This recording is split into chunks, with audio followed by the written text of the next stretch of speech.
Welcome to Playing with Fire, the podcast for people who are ready to custom build their love. We're talking about non-monogamy, however you design it, as an individuation opportunity. Want to leave the default and make your life spectacularly you? You're in the right place.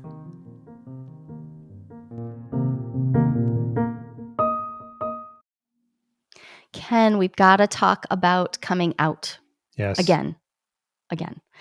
So we started recording last week about social monogamy, and I thought we would talk about so maintaining social monogamy has its costs, and then we talk about coming out and the possibilities of coming out, and there was way too much to fit so in. much, so yeah. Welcome back to the conversation. Yes.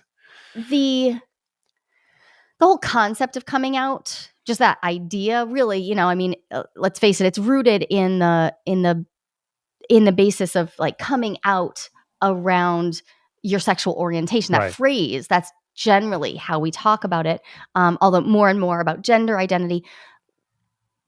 It is a term that helps us describe when we are going to go from the default norms into anything that defaults, anything that diverges from that. Yeah. So when I say coming out, I just mean like in any way leaving the assumptions that other people are consistently making about you. Which also means it can happen over and over and over again, because sometimes you tell people a thing or you think you are living, authentically and transparently, and people just keep assuming the same things. They keep sliding back to the defaults. People have a hard time remembering that you're bisexual. People have very hard, yeah. I have a really interesting time of being seen as a mother primarily, and so therefore obviously monogamous. Not right. And you're right. There are just these assumptions that get made. And so when I think about the coming out process, I think about the various ways that I have witnessed people grapple with it. For some people, it feels really obvious, like, well, I know this about me now, so I'm just not going to hide it. I'm not hiding it. And therefore, I'll be telling people. Some people go about that with like a big announcement, like, hey, this is what I'm doing now. Some people don't make an announcement, but they do actively tell people in their inner circles, so that there's a moment of like acknowledgement and not just sideways information. And some people just kind of wait until somebody catches on and they just drop hints. So what you're describing is that coming out isn't a single thing. Like there's no one way to do it. There's no one result of it. Yeah. And there's not a right way to do it. You've got to figure out what works for you. But I did want to have this conversation where we talk about some of the ways that people have come back and told me like, oh, that worked really well. And and also let's talk about the concerns. A lot of people are really nervous about exposing themselves as being outside the mainstream in any way. Yep. And that can be legitimately nerve-wracking. Yeah. There are risks. Right. Some of them imaginary and some of them real. And sometimes they're imaginary, but we really don't know. So, or sometimes the risk is low, but we don't really know how risky it is. So let's just say off the bat that there are real implications to doing anything outside of what's expected of you. So if you're already facing other areas of marginalization, other ways that you are being held back by systems of injustice. So if you are in a racialized body, if you are experiencing any sort of socioeconomic difference, if you're not white and rich, it's hard to swim against the mainstream. And not hard to do it. It's hard to expose it, and it's hard to not feel like, oh, that's going to impact my actual life, like your job, your ability to get housing, your ability to live the life that you want to live, your status, if you're a parent, your status of custody. those are real things. I don't want to downplay the very real implications. And I don't know what everybody's situation is. Everybody's got a unique situation. Um, you know, Yes, I it's about your context. Like what factors are in your life that could be affected by coming out? yeah. What yeah, like you said, is it are there job issues? Are there custody issues? Are there financial issues? Um, Right, and that etc. also there are geographical implications. So Oh I yeah, noticed right. that with my clients who are in LA, the Bay Area, Portland, New York City, they tend to be less worried about some of the public implications because there are a lot more people who are Hmm. out in those metropolitan areas. They're out as non-monogamous, and it's been sort of, yeah, we understand. We know it's not everybody, but we do know that there are plenty of people. And so there is a certain ease that I see those Right. clients Which dealing is with. another way of saying that you're not that far off the default because the default in those places has shifted some. It's Well, not or the so default is no um, longer a given, right? So there's still okay. All default right. Yeah, that's a monogamy, better way to say it. Yeah. but people have made space for the fact that there are a lot of other boxes you might check. Yeah. And so it's not necessarily totally assumed. It may be a gentler opening. And if you do come out to someone, often it's met with like, oh, right, I know these other people who, okay, right, I'm with you. So less education on your part. On the other hand, I have plenty of clients from the South in the US, Yeah. from rural areas all over the place who are like, I don't know anyone locally other than the people who I'm dating who I could even talk to about this. Yeah. So it's not that it's not happening, it's that we're not talking about it. Um, we live in Western Massachusetts, and it's both incredibly common and I still feel incredibly isolated. You know, Yeah. I know many people in our actual small town, but most people aren't out. Right. Yeah, I mean, So because you go on the dating app and there are plenty of people within the, a within 25 radius miles, that yeah. say, ENM or CNM or some version of that. And yet walking around in this local community, there's no evidence. Yeah. Yeah. So wherever you're at in your experience of opening right now, there will be different points along the way where you consider what your relationship structure is like in the way that you might describe yourself and how you might talk about yourself. And that's where I just think it's great to be proactive in your contemplation of this. This isn't about deciding like, okay, I got to come out and here's how I got to do it. It's about what do you even want to think about? What are the things from 15 years on? There are questions that I wish I had asked myself. And I wish I had asked my partners who Agreed. were Yeah. not out, but very non monogamous. I wish I'd known to ask them. And that the first question is actually just like, am I nervous about this or am I not? Because personally, I wasn't I wasn't nervous about it. I was like, I don't know. What the fuck? I Yeah. what does my sex life have to do with anybody else's anything? I'm just going to say it. Um that is not how my partners felt at all. Each of you seem to take a tactic of more like, I'm not talking about my sex life or my relationships, so it's nobody's business. So I am very worried about coming out, and I'm not doing that. But a really important follow up conversation question would have been, well, what are you nervous about?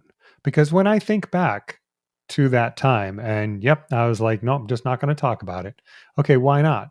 Because, because I, um, maybe some people won't like it. Like it wasn't any more practical than that. And I wasn't even thinking that deeply into it. So, a really good question is, so are you nervous about coming out? And then the follow up, what are you nervous about, is Yeah. really important because then the conversation, because if the answer is no, then great. Okay, there we are. But if the answer is yes, there's a whole set of conversations to have around. Yeah, so what is it? And that's where I think for me thinking about the bioecological model of, Bronfenbrenner's Mhm. circles helps Yeah. me conceptualize of like, okay, first I have to acknowledge and understand that I am non-monogamous or that I have the capacity to be non-monogamous, or perhaps that I am partnered with someone who is non-monogamous. And so therefore the implication is my relationship is now one that is non-monogamous. Mhm. And now I'm that inside, I'm the dot in the circle, and who's in the next concentric circle? Right. Who are my inner circle people? And, for some of us it's our family. For others, we're like, "Oh no, my family's way out on another circle." For some of us that is our best friends. It might be a very close mentor.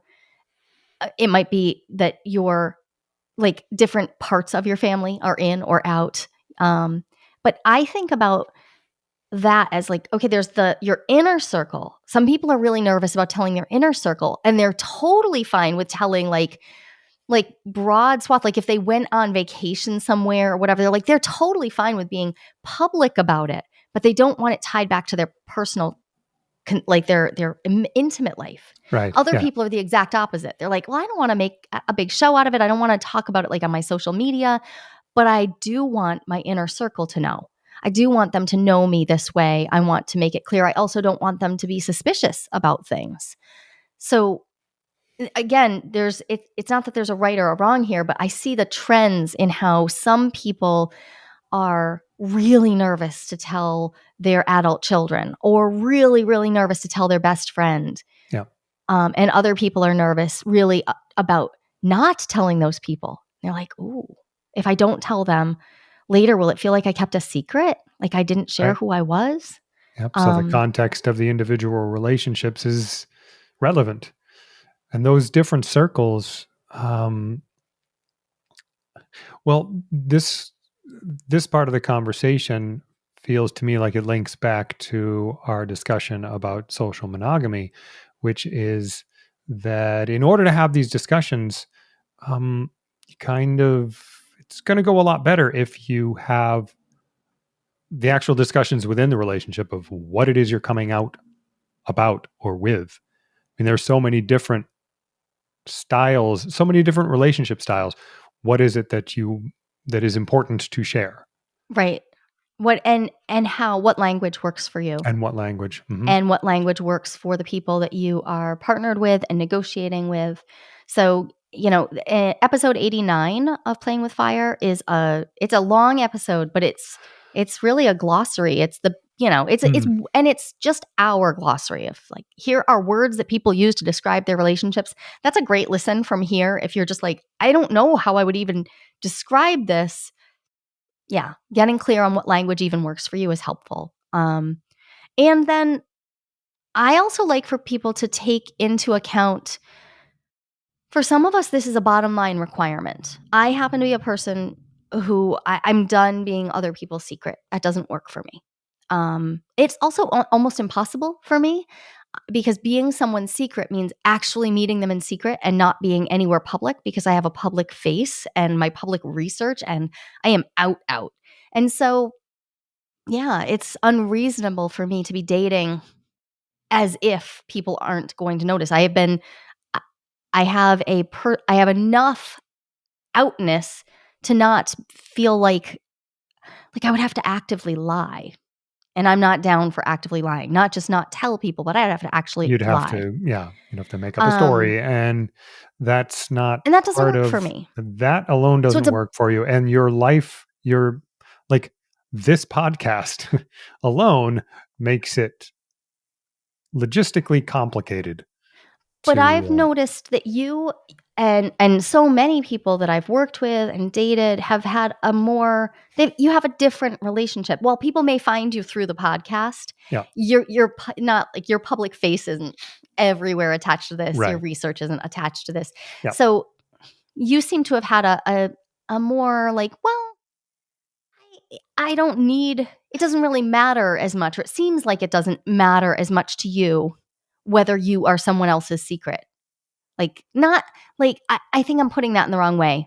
Like, Well, no, I think that's that sentence works as it stands. So I mean, I if know you're somebody not has a down to be relationship with me and is like, okay, I don't want to, um, I don't want anybody to know about you. Yeah. So on my first impulse is to say, fine, whatever. Yeah. But that's actually um, really unsophisticated thinking on my part about me, as though I don't have relational needs, as though I don't have needs um, related to psychological connection. So that's actually for me alone. I'm not talking about anybody else, but it's actually a form of self abandonment. I'm not even like interrogating myself to find out whether that would be okay. I'm just like, okay, sure, if that's what you want. And the more I have thought about it um, as I have approached dating, um, I realized that that is an old habit of self isolation. And it Mm. like feeds right into that for me. And it doesn't work for me anymore, but I don't always remember it in the moment. Right. So And so the I might desire to agree to it and then be accommodate like, to that. accommodate. Yeah. It's, So that you have um, the habit of accommodation of yep. other people's There, needs and yes. discounting your own Right. needs, and then not even checking in. Do I have a need around this? Because I was thinking how I know you're not comfortable being someone's secret, like, say, from their spouse or from their, from someone who they have a committed relationship to. I'm I know not you're not down interested with in that. being someone else's violation of an agreement. Yeah, Not at all. and but there's a difference between that and somebody saying, "Yeah, I'm not interested in integrating you into my life."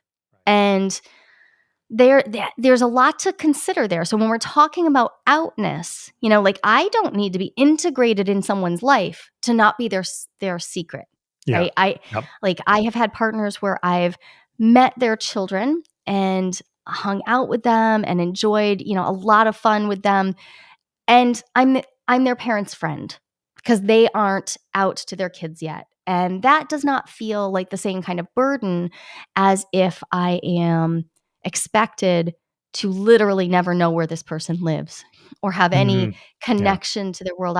So this is such a personal thing, and I have learned what works for me by trying stuff out. So if you have had some relationships where you're like, I don't know, but that just didn't feel right to me, that's good stuff to take some notes for yourself on. And I actually Hmm. mean literal notes. This is good stuff to journal Oh, for yourself. I would definitely need to write that stuff down myself. It's so hard to remember how something feels. Like, so a few years go by, you find yourself like, oh, I keep kind of having these same relationships happen over and over again. Yeah. We got to track that. We got to track what we're doing and what didn't quite feel right, especially the stuff that isn't like a hard no, but is just like, I don't know, but that didn't sit right. It didn't go, it just, I don't know, it didn't fit. Um, I like to keep track of that stuff because I usually need to make those mistakes 5 or 6 solid times before I realize, oh, you have a bottom line requirement. You have a boundary here for you. So own it. And when I started saying to people like, yeah, I'm currently not dating anyone who's maintaining social monogamy, my dating pool shrunk drastically. The quality of the relating for me also increased because I was no longer having to deal with that. And that's not, I'm happy. Like, if someone else is going to be doing social monogamy, I'm happy that they tell me that so that we can decide, oh, maybe we'll just be friends. Cool.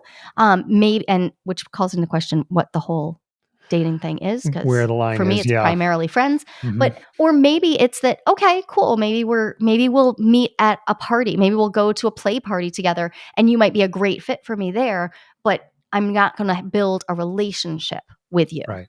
Yeah. Yeah. So that's how I have discovered what I need as a very out person.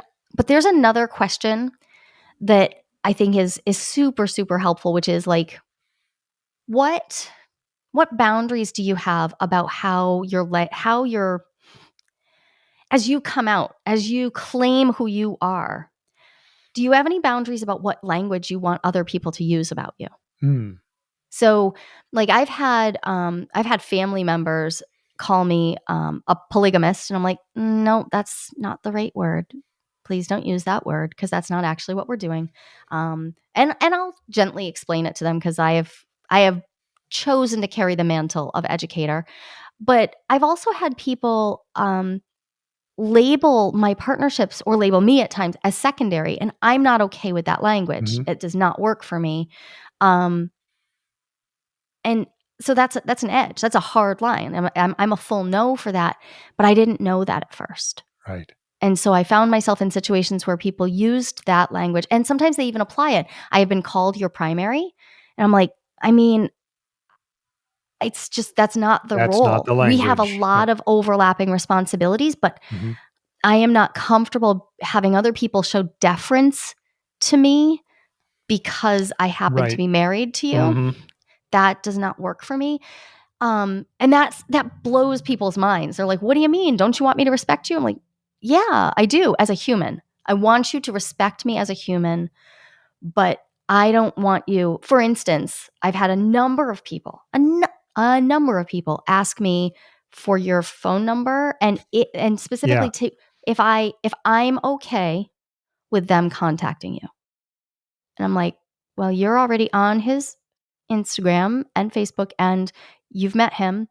And I don't know what I have to do with this. It's freaking me out that you are now asking me permission. I don't that feels that doesn't feel like respect to me. It actually feels disrespectful of our of the relationship that we have, which is about you having autonomy and me having autonomy." Right. And we'll get back to discussions about the mono mind in future episodes. Right. Yeah. So we Because have Unpacking the Mono Mind Part 1, Part 2 coming out this season. And yeah, that is the mono mind at work. This idea that we should defer to this hierarchical imagination of relationships when people don't necessarily have those hierarchies. And so there's we could do another whole episode on hierarchies. Okay, we'll get to that. yeah, In fact, okay, maybe we'll another have one. Laura come back. We can talk about relationship anarchy. But There we go. um, So I when don't know go ahead. what the uh apparently I was getting ready to hear what you had to say. I lost my train of thought. Okay, how about this? What did it feel like for you as a difference? Like when you think about when you were maintaining social monogamy, Mhm. you didn't do a coming out process, but you lived in Right. a life where there was an open secret. I was friends with you this whole time. There was an open secret that you had an open relationship. Like everybody knew, but nobody talked about it. So I'm curious if you can notice a difference between that and the life you live now, where you continually have to remind people, you're like continually in that coming out phase. How does it feel That's to a be in really those good two different, question. I can say that it feels better to be here in a even though you have to relationship, keep coming out? even though I have to keep coming out. It is not my responsibility whether other people accept my statements about myself. Like if they internalize them, that is not my responsibility. My responsibility is to authentically represent myself. That's not what I was doing in the open secret days. I was letting people make their own assumptions. So I had lost control of my own narrative. I had not lost control. I had abandoned it. It's like everybody can write their own stories. I don't care. But that actually, back to self abandonment, that meant that I put no energy into bringing my me into the world and then claiming it. Mm. This is me. This is my standpoint. This is my position. You know all about this from early days, that I would not plant my feet and say, this is what I'm doing. Now I do that. And having to do it over and over again doesn't mean anything to me. That's about other people. Some people get it, some people don't. That's fine. They have their own path to walk. But my standing and claiming my story is so important to me now. I I really appreciate that because there are a lot of us out here with a lot of privilege, and I also see I one of the ways that I have held myself up, because it has not always been easy. I have faced a lot of um, lashing out from other people's insecurity around their relationship structure. Yeah. People who are insecure about their monogamy are often the most blatantly discriminatory. And I have faced some nasty stuff in the last 15 years, but the willingness to, like, I have to be in my story. If I'm not crafting my own story, that feels so horrible to me that it was worth the discomfort. And I appreciate that you're there now, and I know it took a long time. Like, that was over a decade of work for you to get there. Um, you know, I'd like to get practical about, like, what to think about when if you're gonna come out to a certain Okay. setup of people, right? And just think about what are the things. But before we do that, can we just touch on one reason why some people don't come out that goes a little, it sometimes goes under the radar. So before we get super practical, just I want everyone to consider if part or all of the turn on for you in non monogamy is having secret relationships or having private relationships. If secrecy, if if if secrecy turns you on, then coming out, it may feel like complete, like it may not just be, oh, I don't want to. It It may may, defuse the whole thing, like, yeah, yeah, like it may actually kind of ruin the soup for you. Like, oh, now yep, I don't even want to do it. I think this is a really important question to grapple with internally, to really be with, like, oh, how much of this is about the secrecy? Because I've noticed that when I date people who are into the secrecy, um, that has been it's been incredibly confusing for me because what I feel is how they're centering monogamy and then cheating on the monogamy, like in their imagination. But it's very and subtle because their words are all about dating and being ethically non monogamous, is usually the word that they use. And they're talking about that, but also they're getting off on the tryst and the yeah, game. And and I I just need would that to be a more negotiated kink dynamic. thank you. That's the word I was going to bring into this part of the conversation is kink. Okay, it's a kink. Great. Know about it. Know what it Yeah. is and also know the impact it has on the people around you. Make sure it's consensual and then find out what are some of the ways that you can work with that kink. Right. That Because you could that there play could with it. be they could play with it in a lot of different ways that um, prevent you from harming other people, which is ideally what we want out of our kinks. Right, right. So, in other words, if you reveal to yourself that the secrecy is part of the turn on, let's then talk about how you do kink responsibly, because that Yeah. is just it's a Mhm. that is a kink. Cool. We have other episodes on how to work with kink, how to negotiate, and that's a deep topic. You might also want to check out Sunny Megatron's work, Midori's work, Melina Williams Haas work. Like, some amazing creators out there making wonderful content on kink, and the negotiations around kink would work around this. Okay, so we'll make sure there are links in the show notes if that's your thing. But now let's get practical Yes. before we wrap up. Let's get clear about, like, what do you do? Like, let's say you want to come out. Who are you coming out to? I think it's really important to consider your audience. Like, who are they? What do you believe is their pre-knowledge about non-monogamy in general, about relationship structures, and also what's their pre-knowledge about you? Like, do they already Yeah. consider you to be, like a free thinker and kind of unusual, or always kind of at that growing edge of what people are doing? Like, if that's the way they perceive you, this may not come as a big shock to them. Right. But if you have been coloring inside the lines your whole life, and now you're going to reveal that you're not, it's I actually think that's more reason to treat this as a celebration. Like, Yeah. Right. that's an odd, like, I love the idea of, like, coming out. If you can hold the attitude of, I know more of me and what works for me, and I want to share that reality with you. That's something to celebrate. So this is for me, this is a conversation to have over cake. This is like Yeah. Yeah. this is not we had a client once say, "Don't tell your kids that you're non-monogamous, like like you tell them that you have cancer. Right. Don't You don't don't do come that. to them with this This isn't." this is horrible. No, We no, have you to sell, have a you bring in, you say, conversation. yeah, we need Yeah. to talk. Yeah. I really appreciated that, the simplicity of that message because the attitude that we bring to our coming out conversations will inform how people respond. So if And you look worried, they'll look worried. that's right. Um, Yep. so also, like, I like to pre-plan my conversations to a point. I like to pre-plan the first 2 sentences. I like to because it's in that like what it is that I want to say to someone, and the conversation may not to be need to even be very long. The whole conversation might amount to 10 minutes, but if I don't practice what it is I want to say, then I may find myself setting up to have this conversation and then just repeatedly not having it. Yep. So actually like writing down like, okay, what do I want to say to this person? How do I want to open this conversation? Um, I think that's a great idea. And That also, is a great practical tip. Hmm. and setting yourself up for success, like schedule a conversation. Like, when can you be well resourced? When, like, Hmm. this is not a conversation I want to have right before I need to head into a big meeting.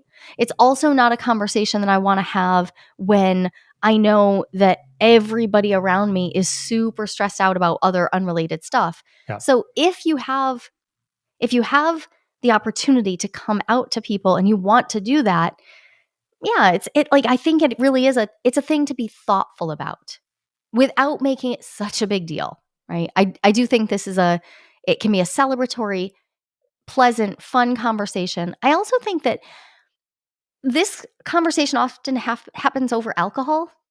I have so many clients who are like, "Oh, we weren't going to tell anyone," and then And then there we was did. tequila, Yeah. and then there was 3 bottles of wine. Um, and then they wound up saying it. So this is another piece of the planning is if you're exploring coming out and sharing how you are partnered with people or how you are dating, if you're solo but you're dating from a non-monogamous perspective and you plan to partner with multiple people, sharing that at a time when you are sober enough to be able to actually like read the room and also not leave yourself in a position to get like other people's insecurities about this are not your problem. So you get to walk away. If they don't respond well, I would like you to know that you are in a good position and a good state to just walk away from that. Um, So and a well resourced going into the conversation includes the ability to exit the conversation on yeah. your own terms. Yeah, Hmm. I also like to plan to have like a follow-up call with a supportive friend or Yeah. my therapist or whoever, just someone to like I actually prefer relying on a friend for this. Somebody that I can be like, "Okay, I'm going to have this conversation. Can I just text you at 4 p.m. and like just can we just like I'm just going to need to like say how it went. Whether it went good, bad or indifferent, I'm just going Yeah. to want to say." I want to point out that just because it went well doesn't mean you're not going to want to go talk to somebody about it. Like Yeah. that, there's a lot there. And So, often the coming out conversations are they're often more moving than mhm, we imagine that they'll be, no yep, matter how they go.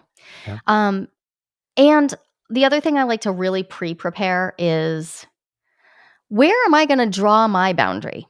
So people may ask really invasive questions. Oh, yes. That's a very important Just point. because you're coming out Yep. doesn't mean you have to talk about your sex life. You don't. So you get to decide where the boundary is and you get to say like something like, "Thank you for your concern about that, but I don't really want to talk about that. That's private." You get to decide where your edges are and having prepared yourself for like, where's the line, especially if you're coming into this conversation as a duo or as a trio. Like, I remember early triad conversations with us where I realized I was okay with coming out to people, but my partners weren't. And so we had different boundary areas. Yeah. We didn't pre-discuss them. And that's Like, get on the same page. If you're uh, coming out as a group, the get on the same page. the first practical point before all the things that you just described is to be clear with your partners about what level of exposure they are willing Yeah. to have, because some people are like, sure, I'll tell you about my sex life, but what about your sex partners? Are they okay with that? Like, you need to know these things before you start the Yeah. conversation. And And this is a place to not assume. nah, yes, Not assume. don't assume. And the other thing, the last thing I want to say about the conversation is that if you're currently exploring and you don't know the answers to all the questions, that's fine, Yeah. right? If somebody says, so how are, where's this relationship going or whatever, I don't know, Or how does and it you're like, work? how does it And you're work? like, well, I don't know yet. I I don't don't know know how it yet. works for We're me. we're just getting into it. That's fine. Like you don't owe anyone.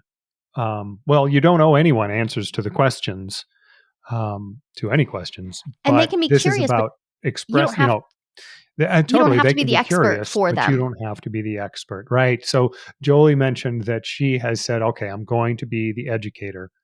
That's a choice she I made. actually say it more like, I'm going to be the educator. Well, I was thinking about your family I, specifically. I I love it when my family asks Actually, you questions. do enjoy that, I but love not that. My everybody family, wants that. the questions my family, in particular my father's family, my extended family had after I gave my TEDx, that was actually the most seen and engaged I have ever felt they were Yeah, with me. yeah, So, no, some of us love that role. Not everyone does. Um, but you don't have to be somebody else's expert, and you may not yep, be ready to be. yeah, If you're a white belt, you don't need to teach all the other white belts around you. right, That's not actually a requirement. And when you are trying to figure out what this means for you, you may not have all the answers that people ask. That doesn't mean you're doing it wrong. You might be ready to be out about certain things and still not have answers.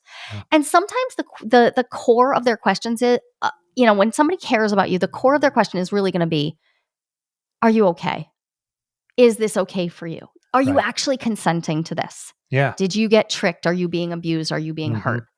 So that's the tone. I just like to come in like understanding this person cares about me. If they don't understand, they may think that I've been tricked into this. And so just are you prepared to identify your own reasons for being in the relationships you're in, for exploring the structures that you're in, and then drawing a boundary about the stuff that you're not ready to talk about yet?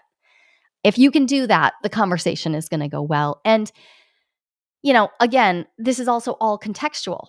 That's primarily talking about coming out to like friends, family, people who are close to you in a social way. Coming out, like you have talked about the fact that you're not out at work, but you're also not in. You don't hide this. You're very findable on the internet. And if somebody were to ask you directly, you would answer their question. right. But you work for a company that 2 hours away from here, you rarely go to the office.